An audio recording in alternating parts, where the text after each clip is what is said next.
Backdrop बनाया शराबबंदी नहीं आसान, इसे जरा समझिए। क्योंकि प्रदेश में जब सरकार आने से पहले कांग्रेस ने अपने घोषणा पत्र में कहा था पूर्ण शराबबंदी, लेकिन कांग्रेस प्रदेश अध्यक्ष मोहन मरकाम का बड़ा बयान कि छत्तीसगढ़ में शराबबंदी संभव नहीं है। उन्होंने कहा कि छत्तीसगढ़ के 60% क्षेत्र में यह संभव नहीं है। अब आप समझ लीजिए 60% क्षेत्र, जिसमें से मैदानी इलाके कितने हैं, पहाड़ी इलाके कितने हैं और बाकी जंगल कितने हैं, कहां कैसे शराबबंदी हो सकती है, यह भी सरकार को समझना है। 60% अनुसूचित क्षेत्र है, 40% क्षेत्र में शराबबंदी को लेकर सरकार जाने, सरकार का क्या निर्णय होगा यह सरकार ही जाने। लेकिन इससे पहले जरूर सरकार ने उन राज्यों का दौरा करने की बात कही थी, अपना एक विशेषज्ञ मंडल बनाया था कि वो वहां जाएंगे, कोशिश करेंगे, देखेंगे, समझेंगे कि बाकी राज्यों में, जिन राज्यों में शराबबंदी हुई है वहां कैसे हुई है, कैसे उन्होंने शराबबंदी की है, शराबबंदी के साइड इफेक्ट बाद में क्या हुए। क्योंकि जब भी किसी भी मंत्री की बाइट आती थी इस पर या उनका बयान सामने आता था तो यही कहते थे कि हम शराबबंदी करने की तरफ बढ़ रहे हैं, हम करेंगे, लेकिन पहले हम ये देखेंगे कि बाकी राज्यों ने इस पर कैसे फैसला लिया, कैसे नीति अपनाई। अब यहाँ प्रदेश अध्यक्ष कह रहे हैं ये संभव नहीं है, तो आखिर सरकार का बयान अलग आता है, प्रदेश से संगठन का बयान अलग आता है। जरा सुन लीजिए क्या कहा उन्होंने। 60% भूभाग अधिसूचित क्षेत्र होता है और हमारे आदिवासियों में मरनी से लेकर नेंग से लेकर हमारे तर्पण की व्यवस्था होती है। और तर्पण चाहे महुआ का फूल का हो चाहे उसका हो सोमरस, आपने देखा हो इतिहास, वेद पुराणों में से लेकर सब जगह चलता था साहब, आपने सब जगह हाँ अभी तो चल रहा है। हम जो 60% भूभाग में चल रहा है, हमारी संस्कृति में है, हम तो 60% में, तो हम सरकार से कहेंगे कि इन क्षेत्रों में तो संभव नहीं है क्योंकि हमारी संस्कृति में रसा बसा है। रही बात बचा जो 40% जो क्षेत्र है, 40% में सरकार के ऊपर निर्णय है, सरकार क्या निर्णय लेती है।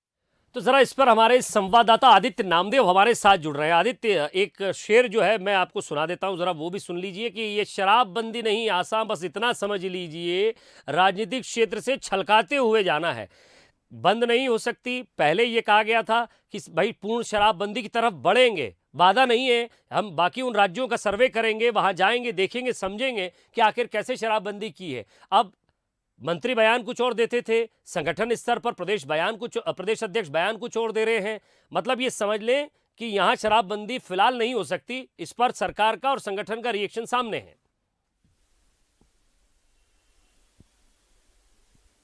देखिए विजय जी, 2018 का अगर कांग्रेस का घोषणा पत्र हम देखें तो उस घोषणा पत्र में एक लाइन बहुत साफ लिखी गई थी कि पूर्ण शराबबंदी अधिसूचित क्षेत्रों को छोड़कर। तो ये कांग्रेस के घोषणा पत्र में शामिल था, आदिवासी इलाकों में शराबबंदी नहीं होगी। लेकिन उस चीज को इस तरह से प्रमोट किया गया कि पूरी छत्तीसगढ़ में हम शराबबंदी की तरफ बढ़ रहे हैं, क्योंकि महिलाओं को सबसे ज्यादा वोट अगर किसी पार्टी को मिला है पिछले 2018 के विधानसभा चुनाव में तो कांग्रेस को मिला है।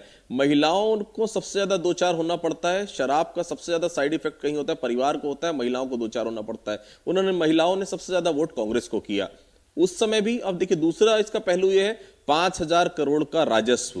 इस राजस्व का कोई साइड आपने कुछ तैयार किया, कोई सेकंड ऑप्शन आपने तैयार किया कि ये राजस्व नहीं है, अगर कोई कंटीजेंसी प्लानिंग आपने तैयार की, अगर ये 5,000 करोड़ का राजस्व आपके पास नहीं आता तो कोई दूसरा राजस्व का रास्ता आपने तैयार किया। 3 साल बीत चुके हैं, अभी भी नतीजा सिफर है। मतलब बेहद साफ है, पूर्ण शराबबंदी छत्तीसगढ़ में नहीं होगी। और प्रदेश अध्यक्ष ने बहुत साफ कर दिया कि 60% में तो वैसे भी अधिसूचित क्षेत्र है, वहां हम कर नहीं सकते क्योंकि आदिवासी परंपराओं में, मान्यताओं में जो है वो उपयोग किया जाता है, पूजा पाठ में वहां पर उपयोग किया जाता है सल्फी का, महुआ का, तो वो पॉसिबल नहीं है कि वहां किसी भी तरह से शराबबंदी की ओर जाए। 40% जो क्षेत्र है उसमें भी ये कह रहे हैं कि सरकार डिसाइड करेगी। भाई साहब 3 साल हो चुके हैं, अब कब सरकार डिसाइड करेगी? आपने कमेटी बना दी, वो कमेटी दूसरे राज्यों का अध्ययन कर रही है, बीजेपी के लोगों ने अपने नाम तक नहीं दिए उस कमेटी में। कुल मिलाकर कमेटियां जब बनाई जाती है विजय जी, जब किसी भी चीज को लिंगर ऑन करना पड़ता है। जब आपने घोषणा पत्र में लिखा था तो आपने ये बिल्कुल नहीं कहा था कि हम कमेटी बनाएंगे, कमेटी विचार विमर्श करेगी, दूसरे राज्यों का दौरा करेगी, उसके बाद हम निर्णय लेंगे। आपने घोषणा पत्र में बेहद साफ किया था, अधिसूचित क्षेत्रों को छोड़कर हम तत्काल पूर्ण शराबबंदी करेंगे। अब 5,000 करोड़ का राजस्व सामने आ रहा है और यह भी समझ में आ रहा है कि आप किस तरह से राजस्व बढ़ रहा है, किस तरह से पैसे छत्तीसगढ़ में शराब के सहारे आ रहे हैं। तो फिलहाल तो अगले 2 साल बिल्कुल नहीं दिखता कि छत्तीसगढ़ सरकार किसी भी तरह पूर्ण शराबबंदी की ओर आगे बढ़ रही है। हाँ, लेकिन जिस तरह से बयान दे रहे हैं प्रदेश अध्यक्ष जी, कह रहे हैं देखिए आप उसमें भी लिखा है, पुराणों में भी लिखा है, वहाँ भी लिखा है, सुरा का समझ में आता है। ठीक है, अधिसूचित क्षेत्र की हम बात माने, वहाँ अपना एक अधिकार है, वहाँ अपना शराब बनाने का भी उनको एक टेक्निक और ट्रिक पता है। लेकिन सवाल ये हो रहा है कि हमने कई तस्वीरें देखी हैं छत्तीसगढ़ के अंदर कि महिलाएं जो है वो एक गैंग बनाती है, गुलाबी गैंग बनकर सामने आती है। पूरे गांव में शराब नहीं पीने दी जाएगी, कोई शराब होगा, शराब पिएगा तो वहां उसे सबक सिखाएंगे। कई बार इस तरह की प्रदर्शन हमने देखे हैं कि ठेका ट्रांसफर करवाया गया, वहां से उस शराब के ठेके को वहां से हटवाया गया।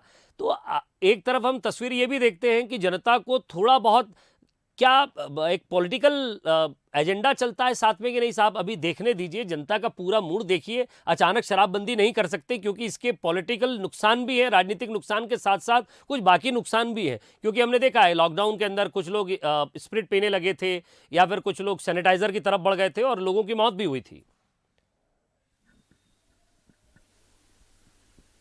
सच्चाई यह है विजय जी की सरकार चाहती नहीं कि वो पूर्ण शराबबंदी की ओर जाए।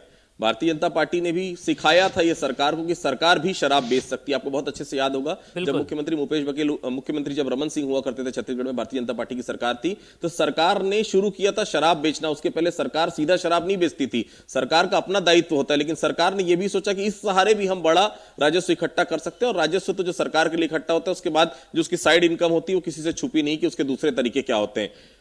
रमन सिंह के समय से शुरुआत हुई। इस सरकार ने, देखिए, अगर कोई दूसरी सरकार कोई योजना बनाती तो पहली जो नई सरकार आती है वो सबसे पहले उन योजनाओं को कैंसिल करती है। लेकिन ये सरकार जान रही थी कि उस योजना से हमको फायदा मिलने वाला है, इसलिए उस योजना को आपने कैरी किया। बाकी कोई और योजना होती तो शायद अभी तक खत्म हो गई रहती। कैरी किया और आज वही हालत है कि शराब की खपत लगातार बढ़ रही है और अभी बहुत दूर दूर तक नजर नहीं आ रहा कि पूर्ण शराबबंदी की ओर सरकार सोच भी रही हो। वाकई आदित्य, एक तरफ शराबबंदी को लेकर सरकार बात भी करती है, प्रदेश अध्यक्ष कुछ और बयान दे रहे हैं, साथ ही साथ शराब के रेट भी बाकी राज्यों से छत्तीसगढ़ में कितने ज़्यादा है ये भी समझ में आता है। चाहे देशी हो विदेशी शराब हो, आपको बंद भी नहीं करना है, रेट भी बढ़ाना है और राजस्व की भी प्राप्ति करना है और सरकारी ठेकों पर ही इसे रखना है। तो इससे ये समझ में आता है कि ये आप जो है ये मांझा उलझा हुआ है, इसका सिरा ढूंढना बहुत मुश्किल है। बहुत बहुत शुक्रिया आदित्य इस तमाम बातचीत के लिए। आगे बढ़ते हैं खबरों में।